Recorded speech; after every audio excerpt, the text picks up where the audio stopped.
Hi, today I'm making ham and smoked provolone cheese sliders.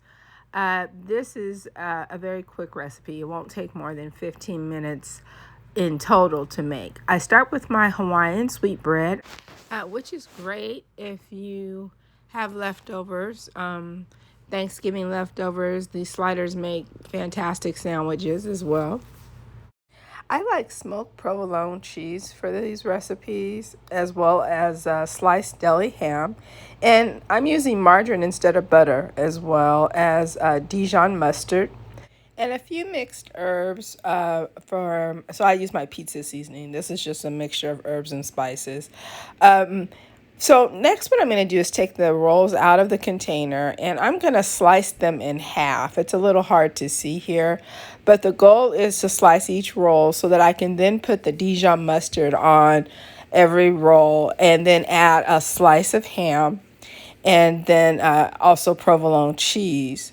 And so once I have all the ham, on the bread, and I've added the cheese and put the top back on, that's is what it looks like.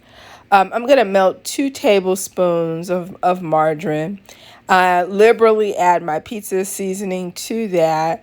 And I'm going to put it in the microwave for about 30 seconds and then take it out. And then I can just continue to stir it until it melts completely.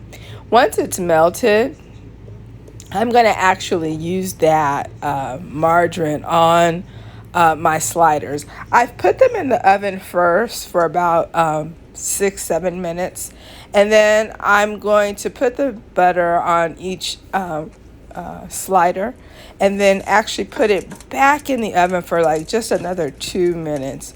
And I do that because I notice that when you put the butter on first or before it's cooked, it sometimes will burn the bottom or make the bread just too soft. So in order for the slider to hold up, I cook it a little bit and then I add the melted butter. And so, like I said, about 8 minutes, it's nice and gooey and cheesy, as you can see here. You can serve this for an appetizer or a great lunch. It's perfect for leftovers, like I said, and it's only about 15 minutes to make.